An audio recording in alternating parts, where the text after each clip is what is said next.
Welcome to the Project Zion podcast.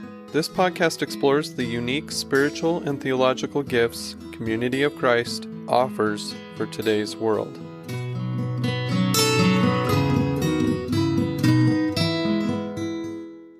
Hello, and welcome to the Project Zion podcast. I'm your host, Carla Long, and today you're listening to What's Brewing, a series where we talk about things that are happening all over the church that you may or may not know about.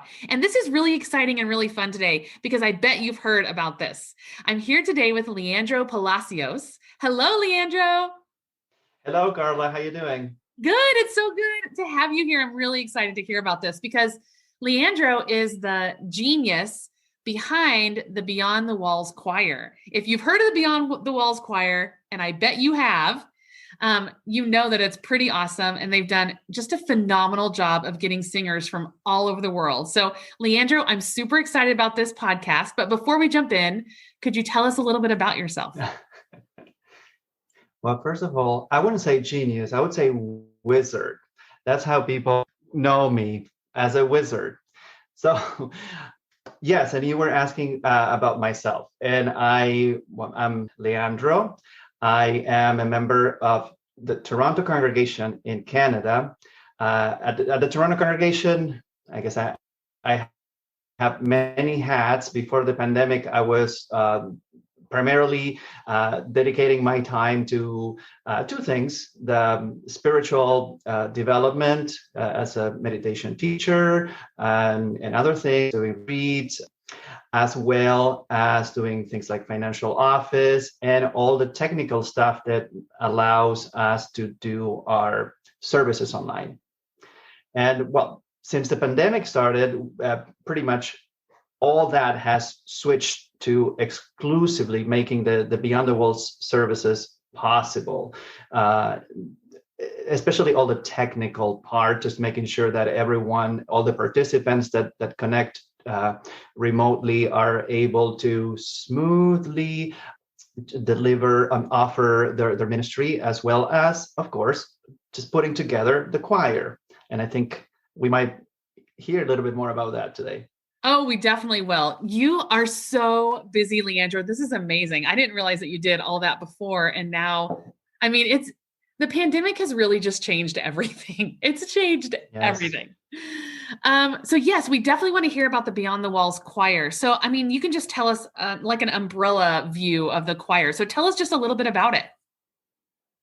The Beyond the Walls Choir is, well, of course, a virtual choir. So we cannot gather in person, and it's quite challenging for those of you who have participated in-person traditional choirs. This is a very different kind of experience. We have to, each one of us, record our voice singing over a reference track, and it takes a while to get used to that. You don't hear other singers, and also you have to listen to your own voice recorded, which is pretty scary sometimes. But once we're over that initial obstacle of getting used to this new media, this new way of singing together in a way, it's amazing how everyone gets really into it. And a lot of people start singing multiple parts and doing several takes, and until they like one or the other, which is something that we can't do in an in-person choir. In an in-person choir, you can only sing one line once. That's it. So there's a little bit of, there are some pros and some cons of this virtual choirs, but I think overall it has allowed those of us who love to sing with other people to somehow navigate through all the obstacles that the pandemic has presented for choirs in an unexpected way that is very meaningful, that is very entertaining. I think we all look forward to just to recording a new hymn, learning our parts, and of course listening to the final product every Sunday. You were talking a little bit earlier about sometimes people don't like what they hear, or like what they hear is not what they think they sound like, after they've sing it through. And a friend of mine actually asked me to record for the Beyond the Walls choir. And it was right after I had this baby. And so right after I had my son, Ari, and I didn't have my breath back, like I didn't have my full, and when I listened to myself, I'm like, oh my gosh, that can't be how I sound. And I think now I sound better because I have more breath back, but sometimes it's a little bit difficult to listen to yourself sing when you think you sound a certain way and you actually sound another way. So I'm really impressed by all the people who are singing their hearts out and singing different parts. I think that's very cool. It is fantastic. And I am really surprised sometimes of also how the more we start singing every week, the better the choir sounds just naturally without myself having to do a lot of technical interventions after I receive the recordings. If I go back and listen to the first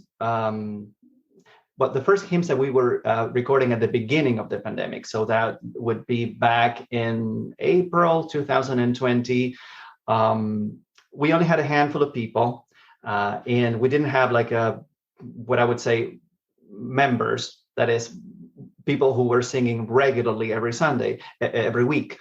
And it's a very different sound quality. It's hard to believe how much the choir has evolved in just 1 year, which tells me that it is a real choir. I sing in Toronto. I've been singing for the last 10 years, if you count 2020, with the Toronto Choral Society, which is a choir of 150 regular members, and it's non-audition, which means that there's people with very different musical talents, and yet the choir, I think the reason that the choir sounds good is just that year after year we have the same singers, the same members, and that's a lot, because you start not only learning all the quirks of your artistic director, but also you start learning other people's voices, and you start singing together as a choir. And the quality is not the individual quality of each person's voice, each person's musical skills, but eventually is the quality is collective, is the choir what matters. Like at the beginning, we may have someone who is a Pavarotti or a Maria Callas, sometimes I say. And that doesn't mean that the choir is going to sound better. But when we learn to sing together as a group, that's when the choir starts sounding like a real choir, like the choir that you want to listen to. So it makes a lot of sense that you started off one way and now you are a different way. That makes a lot of sense to me. Like, just like a regular, quote, real choir, because you are a real choir. So my next question, how do you find people to be in this choir? Or if someone who's listening wants to be a part of your choir, can they be a part of it too? When we started this, I have to go back to some time in 2017 when we started with the Beyond the Walls services on Thursday evenings once a month. And we invited back then people who were following our Facebook page and our social media in general, who like to sing, to join their voices, to sing one or two hymns that we were putting together with not only with audio, but also with video back then. And that's where the first long-term members of the choir came in. There's a few people who have been singing with us since 2017. Now, back then, I wouldn't call that a choir. It was more like congregational singing. It was just a handful of people. Sometimes we had 4, sometimes 5. On a good month, we would have a congregation of 10 singing. But it was different. It was like the idea originally was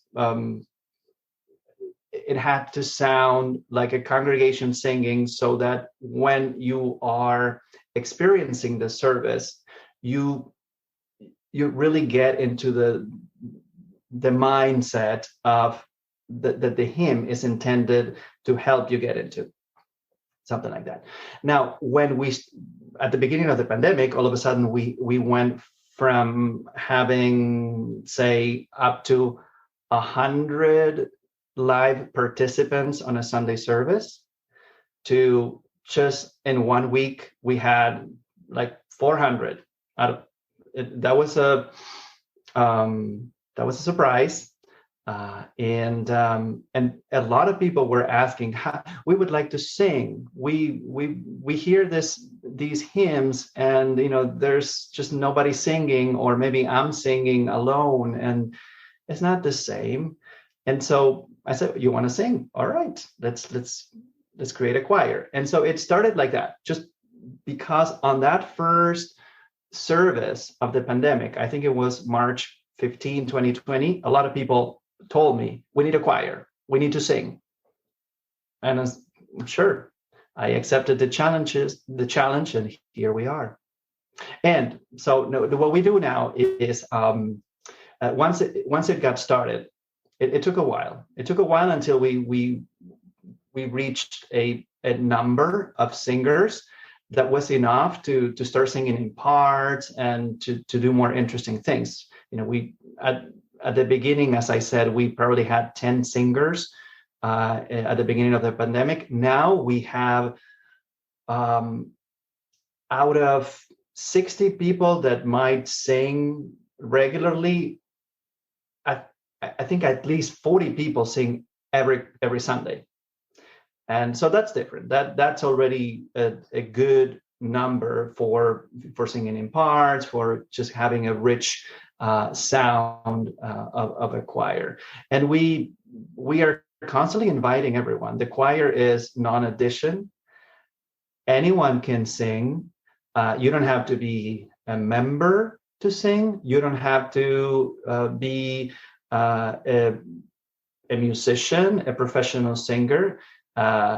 So this is a choir. That means it's a diverse group. There's people with very different musical talents, people who are probably having a bad day struggling with their breathing, people who just might not be very good singers at all, but they just like to sing. Like when you go to church on Sunday, you sing a hymn.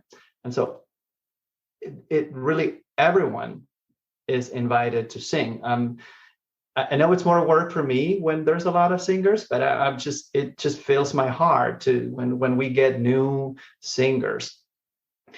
That said, we often at this point we might get a new singer once or twice a month. The choir has reached a very stable just group. That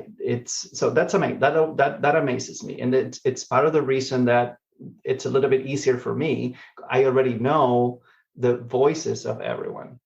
If I have 20 tracks sounding at the same time, and someone is saying the wrong word, I know at this point I know who that person is, and I can just go and fix it right away. So that's an advantage. But also, it just fills me with joy when someone contacts me to say, so I would like to sing with you guys, but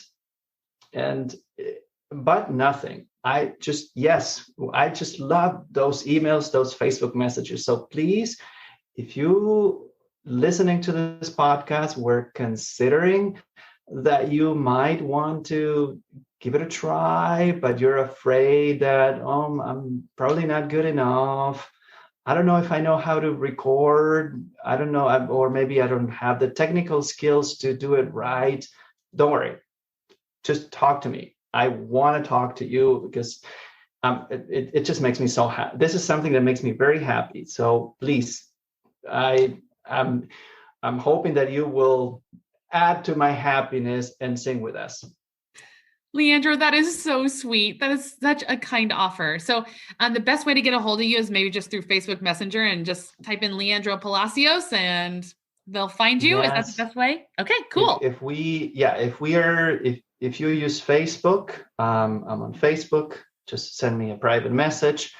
You can also send a message to the Toronto congregation page. You can send me an email, info@centerplace.ca. Just remember, you have to type it the Canadian way. Center is like CENTRE. Okay. That's right. Sometimes it's hard for Americans like me to remember that, for sure. So thank you for being very specific with that. So Leandro, I have to tell you, you called yourself a wizard, or maybe other people called you wizard. And I agree. I've been called a wizard. A technical wizard, because my husband and I really wanted to do what you do, right? And we got I think 6 singers total. And we tried to put them together and make it sound good. And it was really hard. It took us a long time to make the voices sound together. And I think that you are a wizard. Without going too much into the technical stuff, can you just give us a little overview of how you do that? How do you get all those voices to come together? There's quite a few steps. And so to try to make a very long story short, I would say that the first thing that you have to do is decide what you want to do. Sometimes when people approach me to ask me for tips on how to do this or how to put a choir together, they really don't have a clear idea of how they want that to sound.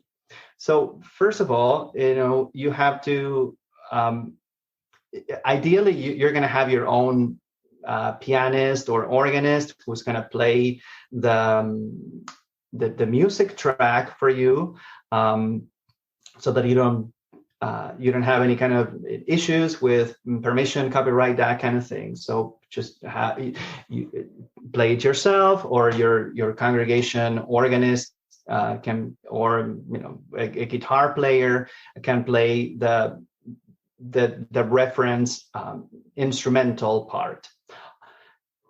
That is very important, because you have to give people that track so that everyone sings along that same file. Something that happened to us at the very beginning is that people were singing with the Herald House recordings of the hymns, and then I cannot use those because we don't use those. And so they were singing at a different tempo. So in order to stay together, make sure that everyone sings along the same file. So that's one thing. And then for recording is very simple. I just tell everyone, just record with your phone. You don't need to have any kind of fancy audio equipment or use some microphone or anything complicated. The smartphones are pretty good at recording our voice. So that's what I always recommend. Then I receive those files, and then the fun part starts. I do love audio editing software. I've been using that for more than 20 years. And so there's plenty of options. There's some free options, like the podcasters use a lot, Audacity.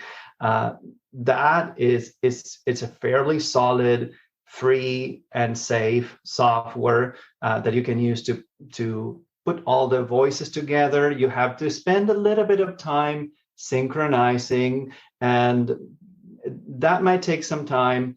And then that's when the fun starts. That's what I was saying about what do you want your choir to sound like? And, the sky is the limit there, because you can spend some time, let's say 1 hour, synchronizes the voices and just, go on stage, or you can spend a whole week. That's up to you. So that said, the more you do it, the more you develop your skills to make it faster. And so that's what allows me to put together 1 or 2 hymns every week, even if I sometimes receive, this last week that we sang Amazing Grace, I had almost 70 recordings to synchronize, not counting the soloist and the bagpipe and all that. So that's a separate work.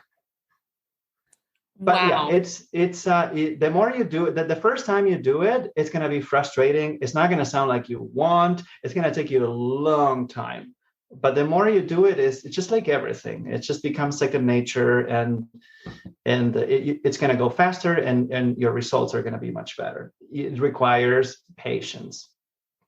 Oh, patience. I was never dealt that card. So I have a hard time with that one.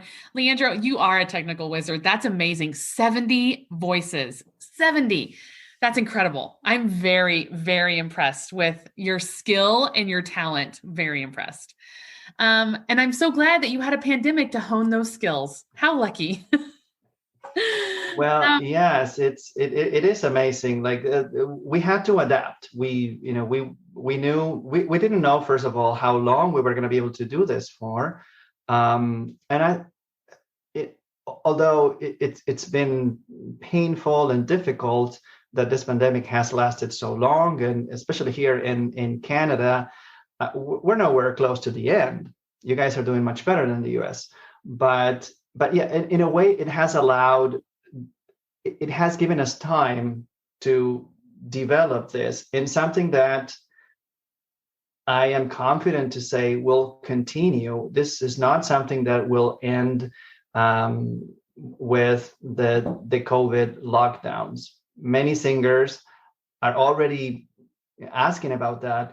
Will the choir continue when we go back to our congregation churches for in-person service? Yes, for sure. The Beyond the Walls chorus, as it was at the beginning, started years before the pandemic, and it will continue. And I don't know if we'll have a chance to record all the corpus of the Community of Christ sings, but we'll try. Well, I'm so glad that you mentioned that, because we in the Salt Lake congregation, at least, we use the Beyond the Walls choir weekly, if not monthly, if not weekly. Like, we use it very often. And I am always grateful when I have a song in my head and I go and I find it and you have already sang it, because it is so, so much better to sing with people than just to sing with the piano or whatever. So if people don't know how to access all of your amazing hymns that you've already done so far, can you tell us how they can access that in case they want to use it for their congregations? We have a YouTube channel, and the URL is very long, so I'm not going to say it here, but you can just go to our website. Our website is www.centerplace.ca, and that doesn't matter how you spell it. If you spell it the wrong or the right way, it'll go to the website, centerplace.ca. And we have simplified the website, and we have updated it for the reality that we're in right now. So if you go to the website, the first thing you see is the upcoming Sunday service. And right underneath, you have 3 buttons. One for watching the worship services, one for listening to the choir, and then the other one, what's the other one? I should know this. Oh, and the other one is the lectures. We haven't done lectures in a while. That's why I don't even remember. But yeah, you have one of the buttons that you'll see on our website is the link to our music library. And we, of course, give everyone permission. Not just that we give permission. We feel blessed every time someone shares our works with their congregations on their Zoom services or their in-person services, in case they want to use that instead of just a piano track. So it, of course, it really for myself, but also for all the singers to know that our voices are really being heard around the world by Community of Christ congregations and also by congregations of other denominations.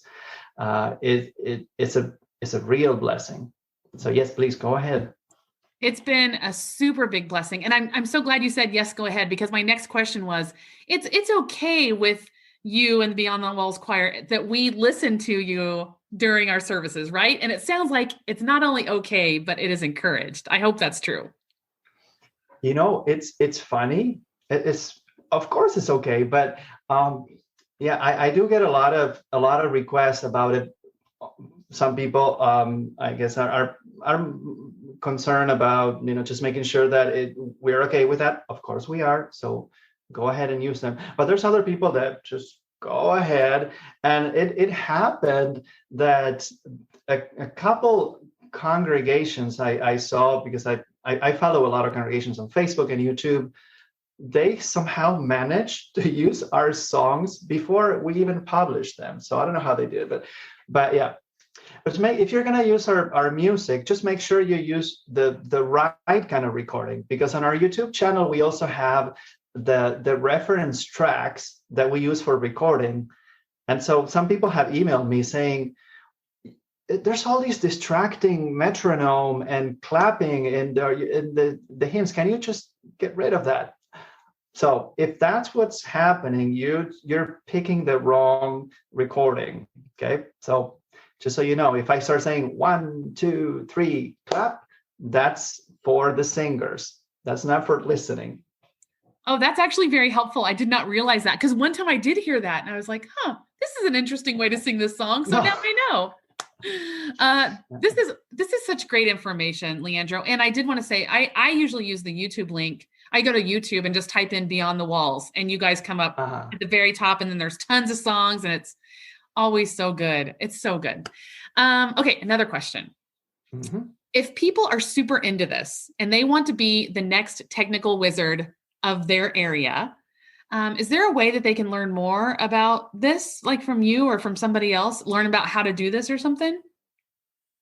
I really would love to encourage anyone who thinks they have the technical skills and the enthusiasm and the patience to put a virtual choir together. I really would encourage you to just go ahead and do it. And in fact, with the Canada East Mission, we are putting together a workshop. It's called Virtual Choir Director Workshop. And this is going to be a 4-week workshop. So we're going to get together the first week, and we're going to introduce like some technical details about how this works. And then we're going to start working. So this is going to be just a hands-on. You will have a chance to end these 4 weeks with something, with your own virtual choir. So that's what we're hoping for.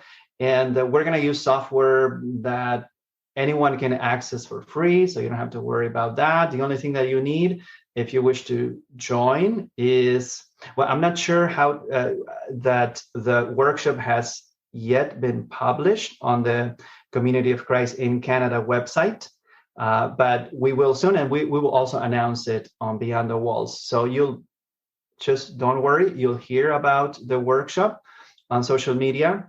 But I'm really hoping that it's going to be very informative, and not only for people who will be participating actively, but also for anyone who is just curious about how this whole thing works.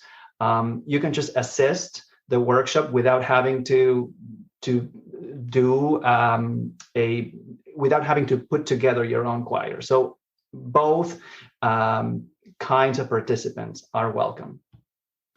That is so cool that you're willing to share what you've learned over the past year with other people who might want to do that. Leandro, that's very kind. And I really appreciate you doing even more work to teach other people how to do it. It's very cool. So if they want to learn more about the activity, the 4-week activity, they should follow Beyond the Walls on Facebook if they can. And you guys will post it on there, I'm assuming. Is that the best way to do it?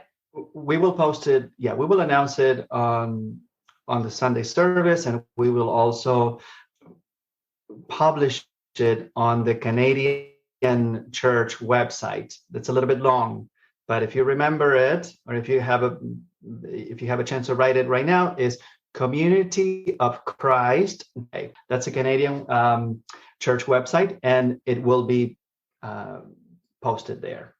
Perfect. But this thing that you say, Carla, about additional work, it's actually something that those of you who are considering putting together your own virtual choir should know that there's a little bit of a trade-off. And this is something that I will explain at length in the workshop, and is sometimes more work ends up being less work at the end. And also, I feel that in this community, the more people learn how to build just put together their music that they love, their virtual choirs, even if you do it for one or two hymns, doesn't matter. But the more we can all start coming together to do these this music together, I think we will just collectively build a CCS library of hymns that is very, that many people have requested. Many people are waiting for that. I know that there's out there Glenn Johnson from the Lamoni Heartland Mission Center has built a spreadsheet with all the different congregations who have sung different hymns. So there's a lot more hymns. There's not just the Beyond the Walls choir, and really realistically, the Beyond the Walls choirs doesn't have the capacity to record everything right away. So right now we're only recording one hymn every week. Sometimes we do 2 hymns per week, but there's 665 hymns in Community of Christ Sings, and there's a gray hymnal, the red hymnal. There's a lot of great music out there that it's part of our tradition, the Restoration, the RLDS tradition, and even the larger Christian tradition that we would love to be able to sing along to on our Zoom meetings, and even when we go back to having service in person. So that would be wonderful, and we need your help. So if you're considering it, just give it a try. The workshop, it'll be in the summer for the Canadian e-camping. It's very cool, Leandro. It's very cool. Well, I've just been so grateful for all the information that you've given here today. I've learned so much, actually. I've learned a lot. So I'm really grateful for your expertise and grateful that you're willing to share it. Is there anything else that you wanted to say that I didn't ask, or something else that you thought people should definitely know? Once again, I think I mentioned this, but just once again, just encourage those of you who love to sing, just do it. Just give it a try. Don't worry. I know that some, like Carla, you were saying, when you listen to your voice for the first time in a recording, it doesn't sound like the way you thought you sound when you sing. And usually it sounds worse than you thought. And guess what?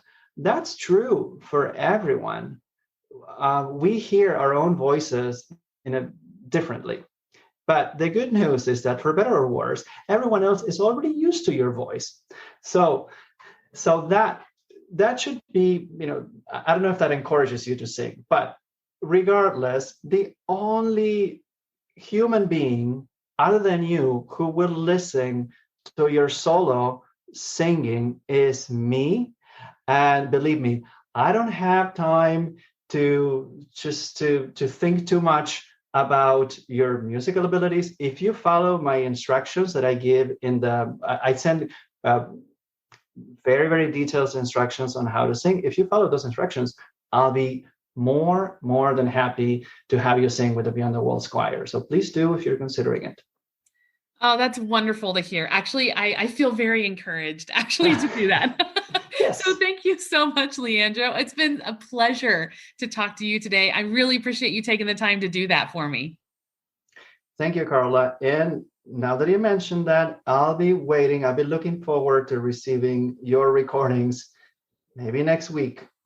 But this week, if you want, we have a beautiful hymn this week to record. So, I know. anytime. I'm sure you do. I'm already sweating, Leandro. I'm already sweating a little bit. I mean, Yeah. I feel like I should tell you and the listeners, I'm not a terrible singer. I did try out for Australian Idol when I lived in Australia, and I made it through the first round. I still feel pretty good about that. Wow. Okay, now I'll be sad if you don't sing with us. So yes, okay. Please do, Carla. Okay, well, thanks again, Leandro. You're wonderful. Thank you. Thank you, Carla. Great talking to you.